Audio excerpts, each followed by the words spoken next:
Hi, my name is Kristin Snowden. I am a licensed marriage and family therapist in the state of California and also a certified life coach.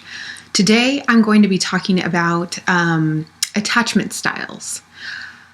When I'm saying attachment styles, I am talking about the understanding of the way that we connect with other people.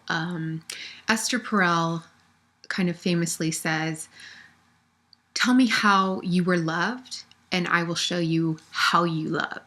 Meaning, if you can explain to me the relationship that you had with your parents, your interaction as a childhood with loved ones, significant others, friends, etc., I can tell you with a pretty strong amount of accuracy how you love others in your adulthood, how you love your partner, your significant partner, how you interact with friends and coworkers and children, etc. There's a pretty strong evidence that interactions, the trials, the tribulations, the love, the affection, or lack thereof, that we experienced as a child often shows up in good and bad ways as we continue to build relationships. I guess you could say your first relationships are with your caretakers. Those are our building blocks for how to have relationships. And the strong points and the weaknesses of those initial relationships will show up in our current relationship. When we understand how we attached back then, we can better understand and see how we connect with everyone in the present day. We can understand how and why we tend to select our partners. That our attachment styles or our understanding of the way that we tend to attach has strong correlation with the success or failures of our current relationships. And also, when we understand how we attach and the issues and strengths we have around that, we can better understand our struggles with vulnerability, where our shame is, so things that we're kind of not so great at doing and things that we are afraid of when we connect and relate and get into relationship with another person. And also, very importantly, is when we explore our attachments, we can see our patterns. And as I've said in many other videos, if you can understand the way that you are doing things in a maladaptive, bad, not so ideal way, the patterns that show up in your relationships right now, once you have that awareness, you can work towards repairing them, improving them, kind of cleaning up your side of the street.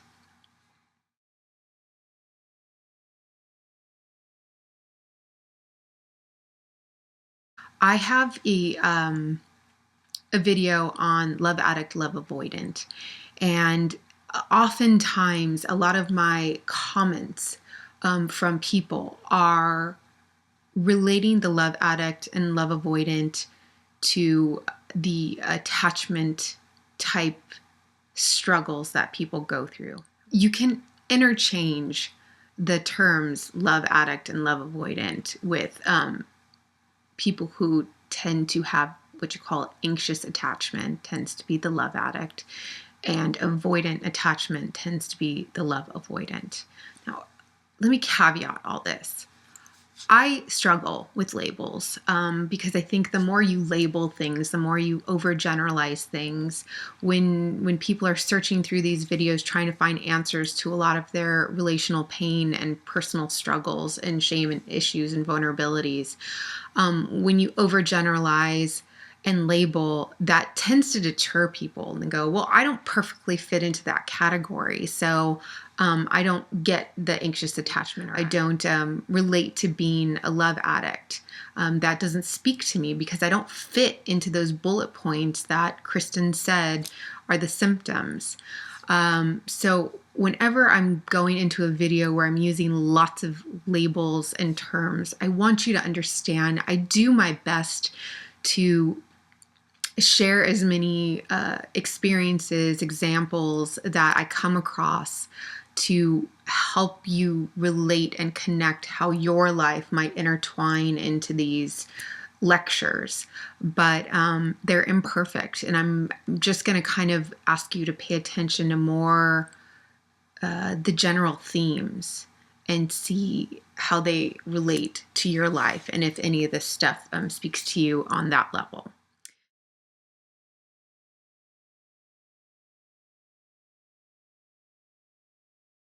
So when we have adverse childhood experiences, we have to really respect the fact that those can vary. They can be from as extreme and obvious as being physically abused by any kind of caretaker or loved one, or even someone maybe outside, like a coach or a neighbor or something like that.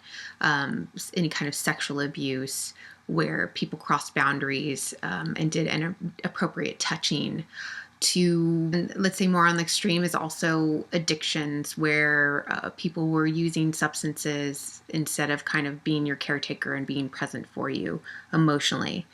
And then there's also the emotional abuses where there's name calling or just lack of validation of any of your emotions. I've had clients often tell me stories of one day dad died at a work site, and he was there 1 minute and then he was gone. And I wasn't allowed to talk about my sadness about him being gone. No one asked me about what was going on for me or the struggle. He was there in my life 1 minute and then he was gone. And so it can often not just even be words that are being said to you and actions that are being done to you, but also the absence of something, the absence of someone saying, let's talk about this painful thing that you just went through. What is it like to not have your dad anymore? How does that feel?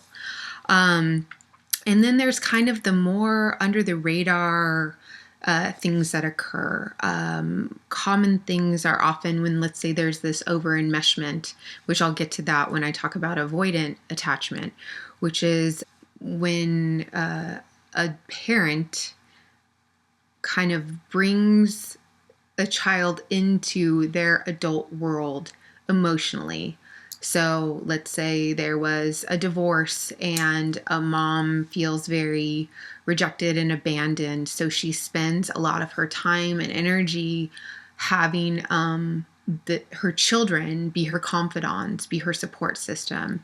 Your dad's such an a-hole, and I want you to know what a terrible person he is, and I'm so devastated, and this is so heartbreaking. Oh, I just really need to talk to you because my heart's so broken and I don't really have anybody else because your dad left me for that other woman, or something like that, where you kind of get brought into adult emotional stuff when you shouldn't. And then there's kind of the much more under the radar stuff, which is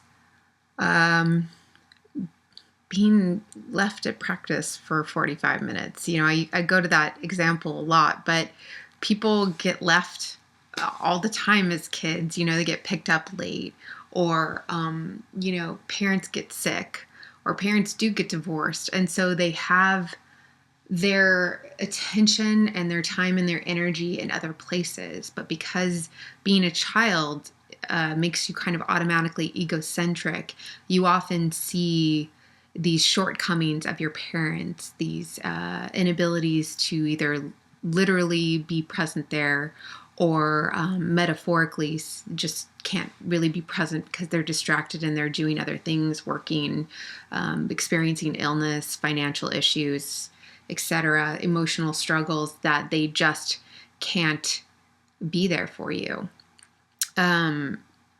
All of these things, from addiction and physical abuse and sexual abuse down to just kind of emotionally absent or maybe physically absent parents, or the perception of anything like that, can be considered adverse childhood experiences. And they are big T traumas and little t traumas that contribute to our attachment disturbances, our relational disturbances in life. They affect the way that we perceive ourselves and the way we perceive others in this world. They can contribute to higher levels of anxiety or depression.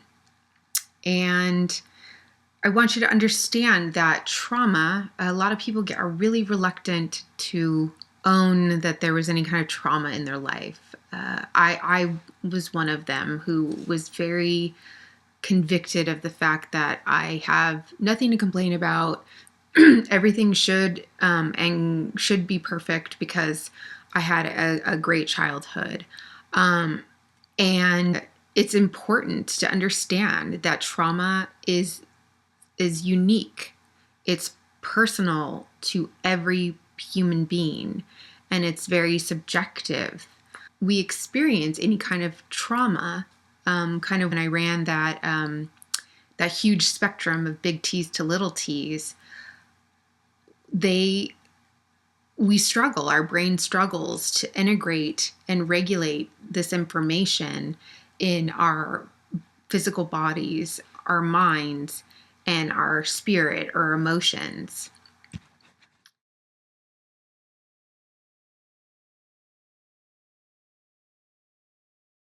When you're looking back at your childhood, it's important to explore your level of stress and anxiety that you may or may have not been experiencing.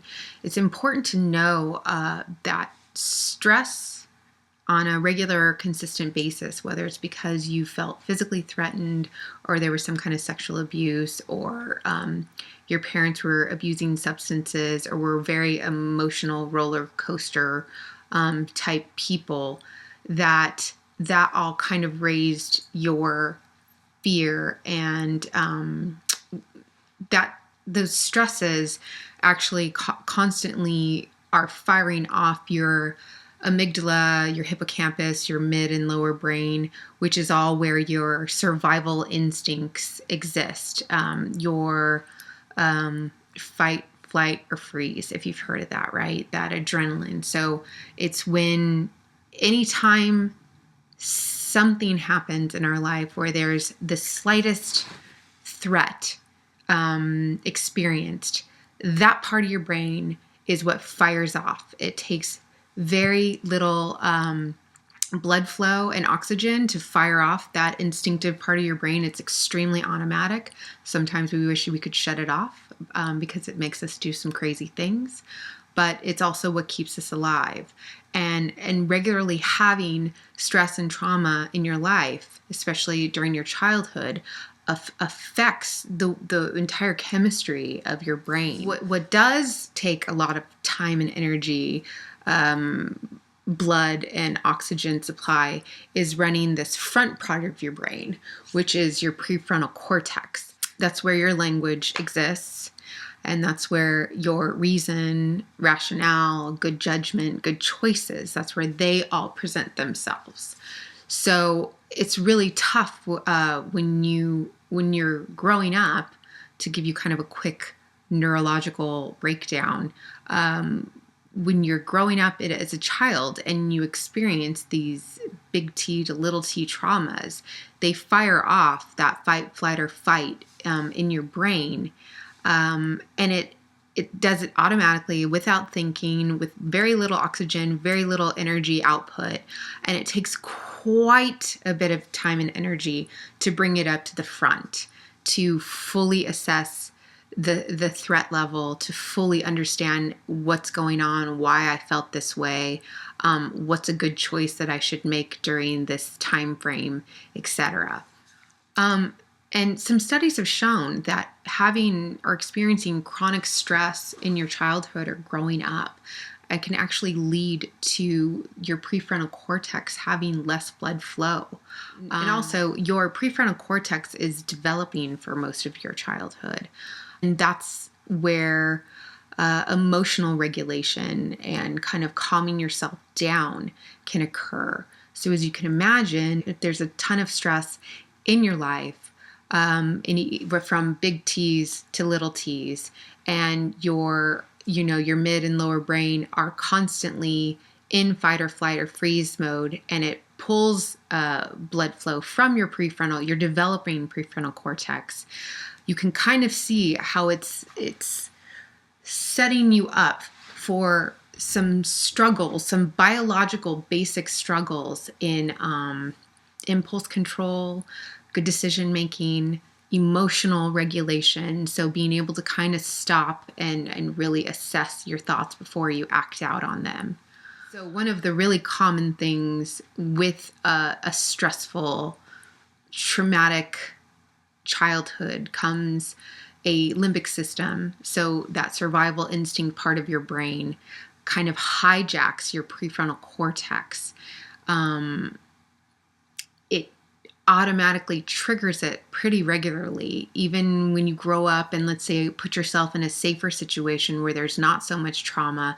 It's there, just ready to kind of activate automatically and take over your good judgment, your emotional regulation, and your ability to kind of slow things down and see them and assess them for what they really are versus what that back of your brain is telling you what they are. So it's really important if you have experienced any trauma to really process that out and understand it and learn how to kind of break that stuff down. I'm going to say this before I forget. One of the most common questions I get on my YouTube videos are I identify a little bit with love addict tendencies, and I also identify a little bit with love avoidant tendencies. Is that possible? The answer is yes. When I'm talking about these type of parenting issues, look, we don't have identical twins from identical family histories raising us, right? If you were raised in a conforming environment of a mom and a dad in a married situation or any other version, you have to respect that all of these people came from different places, different backgrounds, have different value systems. So one might be more affectionate and loving and maybe a little bit overly enmeshed and involved in your life, while another parent might be withdrawn and emotionally held back. So the bottom line is that when I'm talking about these attachment styles, you can get these various symptomologies from one of many different caretakers that were in your life. Dad may have displayed these types of characteristics when raising me. Mom might have displayed something totally different. So yes, these things can be interchangeable. They can alter as your life, as you journey through life. And also, most significantly, your childhood wounds, your attachment issues tend to surface depending on who you are in relationship with. So someone that you are in relationship with may be really triggering your abandonment issues, your neglect issues of I'm not enough, show me I'm enough. And so you really tend to kind of show those anxious tendencies. But then someone else might be too smothering to you and too needy to you, and that might trigger your avoidant tendencies.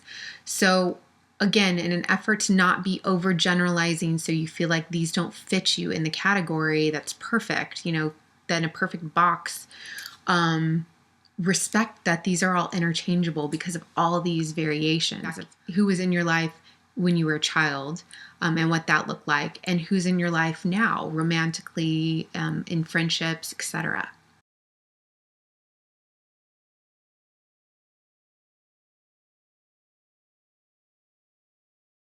Let's start with breaking down various attachment styles.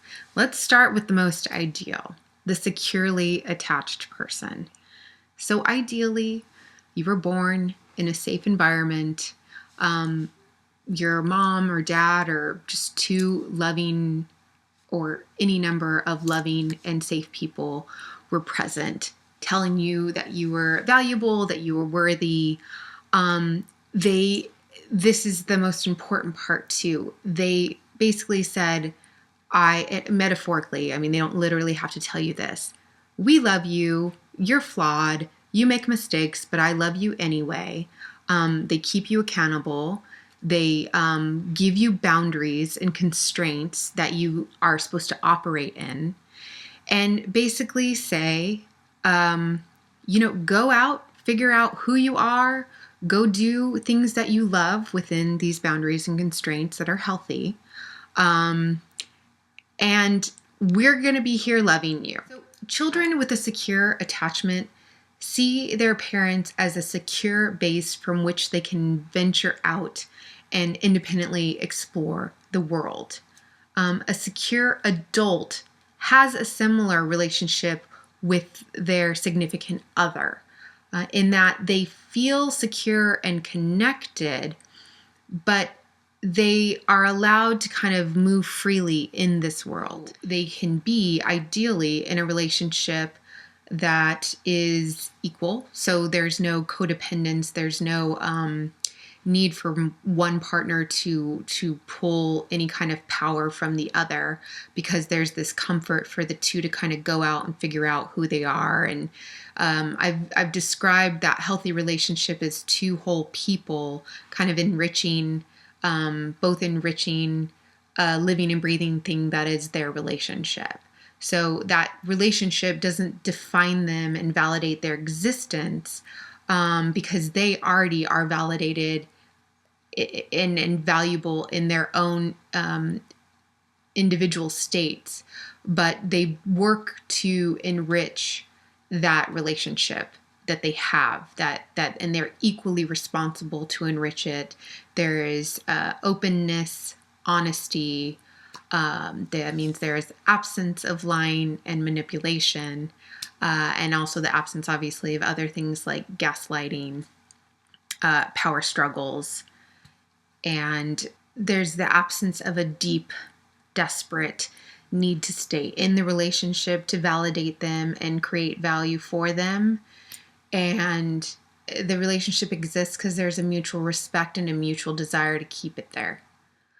Anxiously attached are defined as one or more caregivers were inconsistent in their ability to be literally or physically or emotionally present with the child. With a secure attachment, the child's supposed to feel like there's a secure, safe base. So mom and dad are here. They're not going anywhere.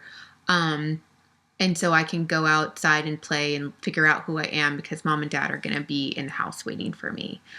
With an anxious attached person, you kind of never know what you're going to get.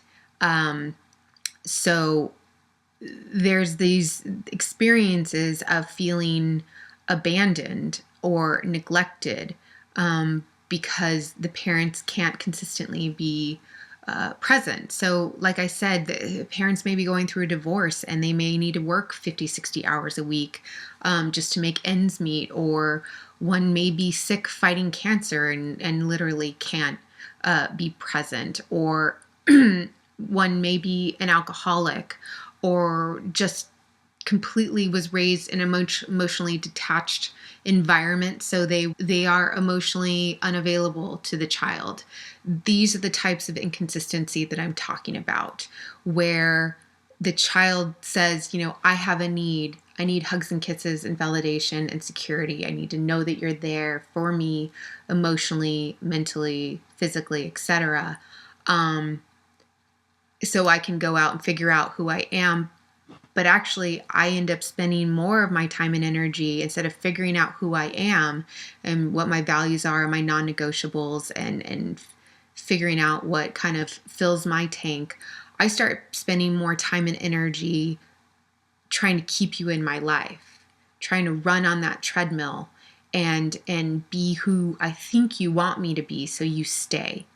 So you stay here. They call it anxious, and sometimes like anxious ambivalent, or preoccupied, because you become more preoccupied. So even when like the parents are present, you are loving that hit of like, oh, they're here, they're at my recital, but dad's leaving on a 3-week business trip, and he's going to be gone, and you're preoccupied and ambivalent about that connection and that presence that he's showing at that moment, because it's just like a moment of intensity and pleasure and fulfillment, but you're off to the races again, trying to keep him present.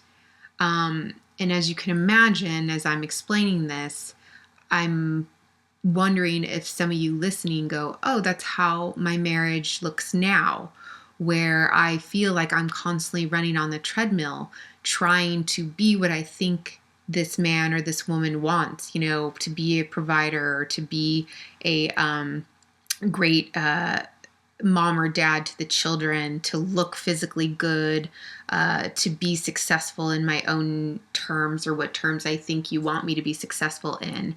And I spend so much time and energy trying to keep you in my life, to get that validation, to have you say that I'm enough and say that I'm attractive, or a great parent, or whatever, but it's all fleeting. And what tends to happen is that you're constantly looking at the partner to rescue you or complete you. And you're trying to seek safety and security, but really just ends up kind of being like a clinginess to that partner, like a neediness. And that is often not considered very attractive. So the partners tend to pull away. And what does that trigger? More abandonment, more neglect, which causes you to kind of cling more. That attachment background tends to be a love addict type person. And the general themes is that there's usually this desperation to keep this partner in their life. Because they are supposed to rescue them. They are supposed to validate their existence. Who are they if not this person's partner?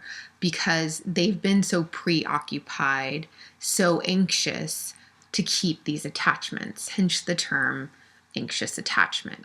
The symptoms tend to be lots of rumination and fantasy that these, they're going to finally be enough. What is it that I need to do to make this person happy? A symptom I tend to find is the anxious attached person tends to be pretty quietly resentful and quietly passive aggressive, because on the outside they're running on the treadmill trying to be everything they think that partner wants them to be, but in the inside they're just angry that they're not getting what they've been asking for and hoping for, although usually the communication is pretty indirect.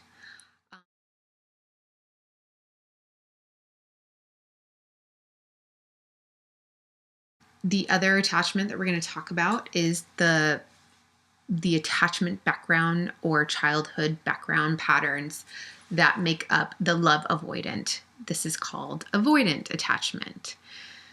So again, remember, one parent could be one way, another parent could be another, but stereotypically, there'll be, let's say, a father who is not present because he's working, or he's an alcoholic, or is emotionally unavailable, and a woman, a wife or a mom who needs that emotional connection. She's alone every day with these kids, and or literally maybe the husband may be gone, maybe he's dead or not present. She's a single mom, who knows? But she'll tend to make her children her substitute partner, or maybe even just one child out of various siblings. And there's kind of this deeply confusing thing that this child goes through, because in one way they feel very important and special, because the mom will need them desperately to, again, like I said, be like a confidant to them, to tell them, oh, your father's upset today, or he's coming home and he's very angry. Maybe you and I can clean up the house and make a nice dinner, and then he'll be happy. But I need you to be my emotional confidant. I need you to tell me that I'm enough, and validate my existence emotionally, because I don't get it from my adult partner. Avoidant attachment is also the childhood background that also comes with this is, the darker, more extreme version is when there's actual incest or sexual abuse, which is where the adult literally makes their child their partner.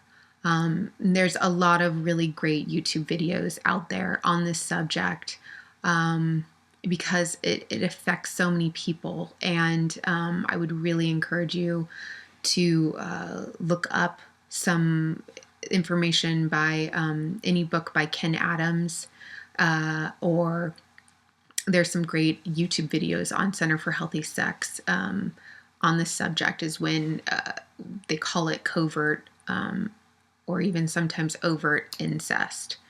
So the consequences of that is, if you can remember, in a secure attachment, the child feels safe to go out to the world and experience life and figure out who they are, so they can replicate that type of model in their own relationship. Well, someone who is from an avoidant attachment background, they have this really difficult push-pull where they feel special and they need to be in a relationship, because they definitely get high and feel good when they're in a relationship with someone, because mom made them feel so attentive and so great and so valuable. But at the same time, when I wanted to go out and play with my friends out on the street, or I wanted to go to that college across the country, I felt this obligation, this duty to instead service a need that I didn't truly want for myself, but I would do it for my loved ones, kind of take one for the team. And I went to school down the street so my mom could see me more often. This is the important part for avoidance. Just like I said, love addicts tend to be kind of that passive-aggressive, quiet, resentful people. Love avoidance, avoidant attached people tend to do things out of duty and obligation instead of a true, genuine desire to do it.